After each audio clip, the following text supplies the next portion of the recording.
America's retail stores are under siege. December 30th, 2025. Not from economic downturns, from coordinated criminal gangs executing military precision raids with shocking speed and devastating consequences. The FBI just released data showing flash mob shoplifters stole more than $8 million in goods between 2020 and 2024. $8 million, just from groups of 6 or more thieves swarming stores simultaneously. And that's only what law enforcement documented.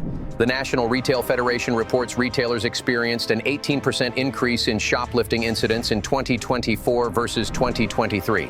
18% in 1 year, following a 26% increase from 2022 to 2023. That's 93% more shoplifting incidents in 2023 versus 2019. 93% increase since before COVID. But real quick, before we expose how America's retail sector has become a hunting ground for organized criminal enterprises, let's acknowledge reality. Mainstream media won't tell you that 52% of retailers reported increases in organized retail crime conducted by sophisticated groups, that 73% of retailers report shoplifters are more aggressive and violent than before, or that 66% of retailers reported transnational organized crime involvement in thefts against their companies. That's why we built State's Brief Network. Please subscribe. Reason number 1. Flash mob robberies have exploded into a nationwide epidemic with organized groups of 10-50 thieves swarming stores in coordinated attacks that last under 1 minute. A flash mob robbery is organized crime. Groups assemble via social media, storm a store, overwhelm employees, grab everything they can carry, vanish before police arrive. August 12th, 2023, Los Angeles. Over 30 thieves dressed in black and gray busted into Nordstrom at Westfield Topanga Mall. Employees terrified, glass shattering sounded like gunshots. The entire store ripped apart. $300,000 worth of merchandise stolen. $300,000. One attack, July 2025, Santa Monica. Flash mob tore through a luxury resale store, fleeing with massive quantities of merchandise in multiple getaway cars. Police powerless to stop them. August 2025, Lincoln Heights. 24 high schoolers ransacked a Chevron gas station. Owner Jeremy Salib watched helplessly. 25 kids, so it leaves me kind of helpless, especially with LAPD saying they can't do anything about it. LAPD saying they can't do anything. Let that sink in. July-September 2024, Los Angeles. Flash mob robbers on bicycles hit more than a dozen 7-Eleven stores, 20 to 40 juveniles, riding bikes to stores, going inside, grabbing everything, fleeing. 13 of 14 incidents occurred on Friday nights. Same pattern, same result, no consequences. LAPD Detective Samuel Arnold. This isn't just shoplifting. When you completely take over a store, cause thousands of dollars in damage and work in unison to create such fear in the community. That is a robbery. March-April 2024, Los Angeles. Groups of 10 to 20 suspects began targeting multiple WSS shoe stores. In and out within under a minute. LAPD Lieutenant Michael McComas. They are generally in and out within under a minute or so. 1 minute, that's all it takes. By the time store employees process what's happening, the mob is gone. Reason number 2, the financial devastation is catastrophic, with retailers losing an estimated $47.8 billion to retail theft in 2025, projected to reach $55 billion by 2028, while organized crime groups operate with transnational sophistication. Retailers estimate losing $47.8 billion to retail theft in 2025, with projections reaching $55 billion by 2028, $47.8 billion this year alone. The National Retail Federation survey shows organized retail crime groups now exploit both physical and digital channels, operating seamlessly across state lines and borders. 66% of retailers reporting transnational organized crime. Involvement in thefts. This isn't teenagers stealing candy bars anymore. One 60-year-old woman ran an organized crime ring that targeted beauty retail chains across a dozen states. Her operation? $8 million in stolen products. She lived in a 4,500 square foot mansion, sold for $235 million after her arrest. 5 years in prison, $3 million in restitution, $8 million stolen. One person's operation, Houston, Lululemon stores, hit 51 times in 6 months, 51 times. The Heights location, hit 3 times in 1 day.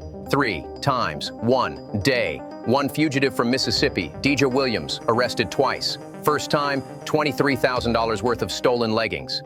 Days later, another $8,000 in merchandise. Total losses from Houston Lululemon locations exceeding $275,000 from July through January. Just 3 stores, 6 months.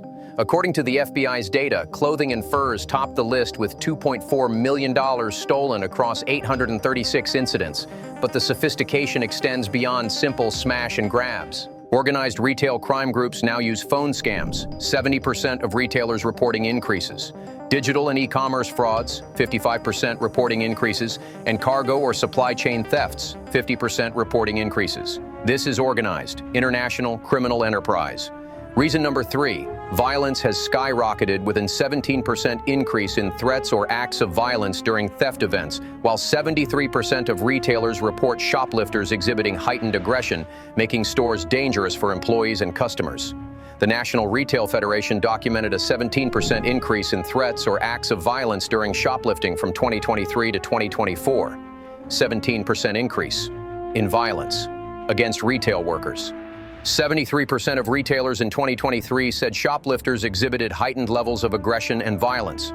By 2024, 83% said violence levels were the same or higher. Not getting better, getting worse. Weapon-related incidents grew by 39% from 2022 to 2023, 39%. More weapons, more violence, more danger. The FBI data shows weapons were used in 3.4% of flash mob incidents. Personal weapons, hands, fists, feet, were most common at 55.8%. But here's the critical detail. The rate of weapon use was higher in flash mob incidents than in typical shoplifting. And bodily injury?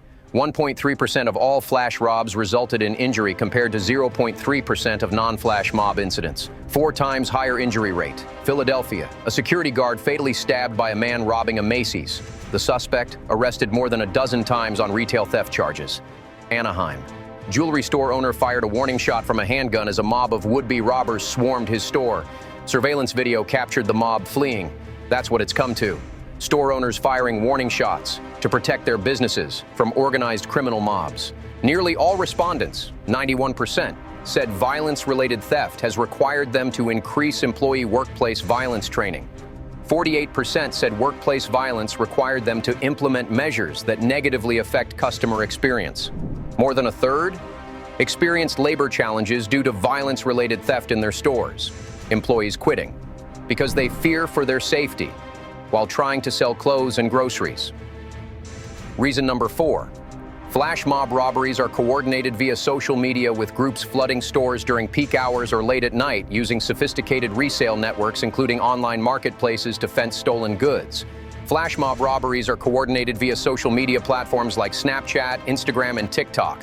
Organizers recruit participants, plan logistics, identify targets, showcase stolen goods, often fueling the next wave of robberies. Operating through private groups or encrypted chats, participants maintain secrecy while fostering a sense of participation in a subculture. The targets? Stores with easy access, high-value merchandise, and minimal security.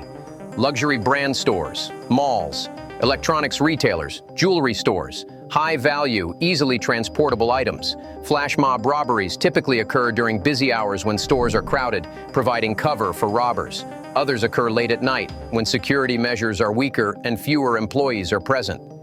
Peak shopping seasons, particularly popular.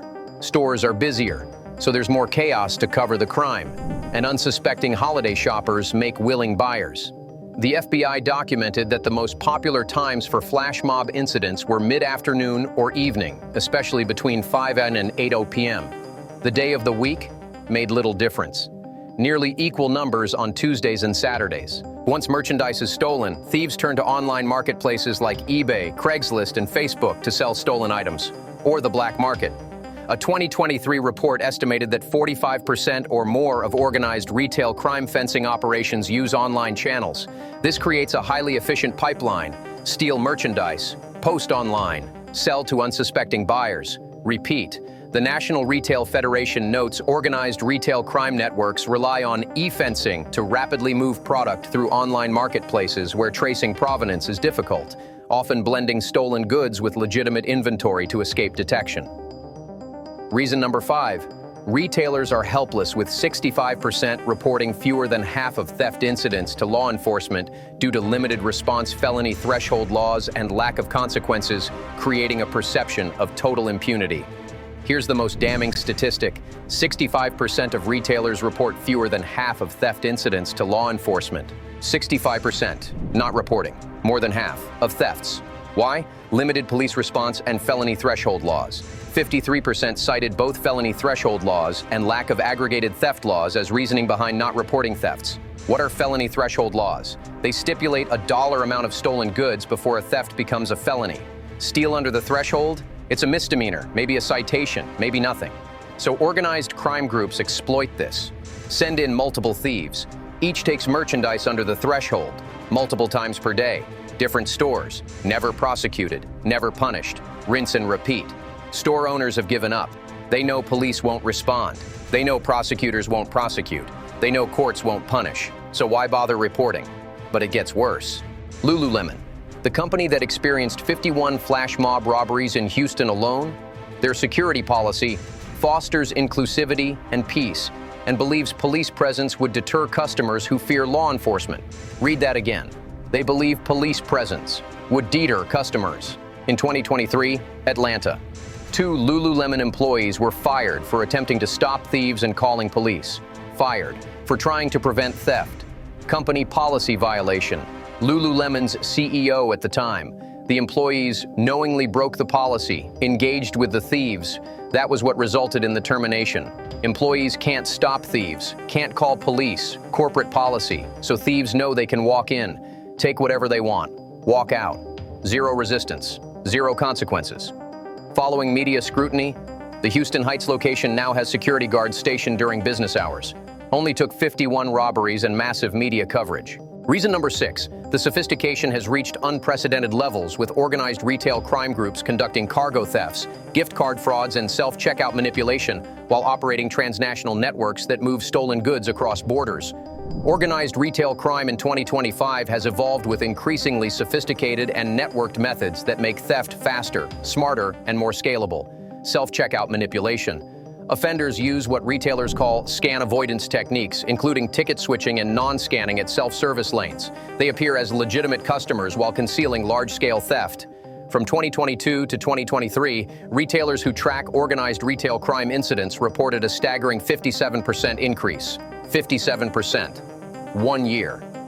The National Retail Federation survey shows more than half of retailers reported increases in phone scams, 70% digital and e-commerce frauds, 55% shoplifting and merchandise theft, 52% cargo or supply chain thefts, 50%. These groups exploit both physical and digital channels, operating across state lines, across borders. 66% of retailers reported transnational organized retail crime involvement in thefts since 2024, California alone.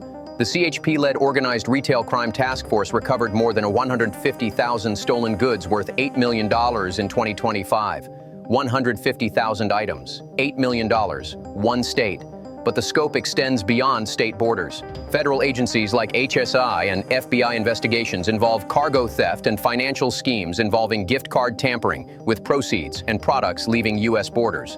This is not local crime. This is transnational organized criminal enterprise. Reason number 7, despite increased security measures and some law enforcement success, the fundamental problem worsens with repeat offenders exploiting weak prosecution, a fragmented legal framework, and insufficient federal coordination. 48 U.S. states now operate an organized retail crime association, bringing together law enforcement and retailers to share information. 28 states have established criminal laws focusing on organized retail crime or enhanced penalties for those who steal repeatedly. Sounds good, right? But retailers identified repeat offenders as an increasing concern, with 66% citing this issue. 66%. Repeat offenders. Stealing again and again and again. Why? Because prosecution is weak. Penalties are minimal. Consequences are non-existent. Some progress has been made. Los Angeles 7-Elevens that were hit repeatedly. Parents of 3 teenage suspects turned in their children to police. 3 out of 20 to 40 participants per robbery, out of 14 separate incidents. But the LAPD detectives' words are telling. Unfortunately, sometimes they think that this isn't a big deal. They're just maybe having a little bit of fun. Fun. They think it's fun because there are no real consequences. Retailers continue to invest in security measures. For perimeter and exterior security, including lighting, cameras, and license plate readers, 61% increased these measures last year, and 57% plan to increase them in the next 18 months. Other measures retailers are implementing: panic buttons, 46%, merchandise protection, 41%, item-level security, 38%, in-store loss prevention personnel, 30%. All these security measures cost billions, paid for by customers through higher prices, while thieves continue stealing with relative impunity. The National Retail Federation continues to advocate for the Combating Organized Retail Crime Act of 2025, which would establish a new Organized Retail and Supply Chain Crime Coordination Center. Over 200 bipartisan members of Congress have signed on as co-sponsors. But 94% of retailers believe federal legislation is needed to effectively combat organized retail crime. 94% saying federal help is necessary, because local and state efforts aren't enough. NRF Vice President David Johnston: there is no single type of shoplifter or universal method of shoplifting. Retailers are contending with rising levels of theft, fraud, and violence while continuing to refine security measures, utilize technologies, and partner with law enforcement. Translation: we're trying everything, and it's still getting worse. Here's where America's retail sector stands in December 2025. $8 million stolen by flash mobs documented by FBI from 2020-2024. Estimated $47.8 billion in total retail theft losses for 2025. 93% increase in shoplifting incidents since 2019. 18% increase in shoplifting in 2024 versus 2023. 17% increase in violence during theft events. 73% of retailers say shoplifters are more aggressive. 65% don't report more than half of thefts. 66% report transnational organized crime involvement. 57% increase in organized retail crime incidents from 2022 to 2023. Groups of 10-50 thieves, coordinating via social media, swarming stores in under 1 minute, taking hundreds of thousands of dollars in merchandise, reselling online, operating across state lines, across international borders, with minimal consequences. Store employees? Fired for trying to stop theft, facing heightened violence and aggression, quitting because they fear for their safety. Store owners? Helpless. LAPD saying they can't do anything about it. 65% not reporting crimes because they know nothing will happen. Installing billions in security measures, passing costs to honest customers. Police? Understaffed, overwhelmed, hamstrung by felony threshold laws, unable to respond to every incident, unable to prosecute when criminals stay under dollar limits. Prosecutors? Limited by weak laws, declining to prosecute misdemeanors, focusing on violent crime while property crime explodes. Courts? Giving minimal sentences, releasing repeat offenders, creating a revolving door that organized crime exploits ruthlessly. This isn't shoplifting. This is industrial-scale organized crime. This isn't teenagers stealing candy. This is sophisticated criminal enterprises with transnational networks, online fencing operations, and military precision coordination. And it's getting worse, projected to reach $55 billion by 2028, while 94% of retailers say federal legislation is necessary, while violence increases, while employees quit, while stores close. That's America 2025, where flash mob robberies happen mid-afternoon at peak shopping hours, where 24 teenagers can ransack a store while police say they can't do anything, where $300,000 can be stolen from one store in one attack, where organized crime operates with near impunity. And government response? New laws being proposed, task forces being formed, more security being installed, while theft rises another 18% this year, and probably another 15-20% next year, until American retail collapses entirely or becomes so expensive only the wealthy can afford to shop honestly. One flash mob robbery at a time.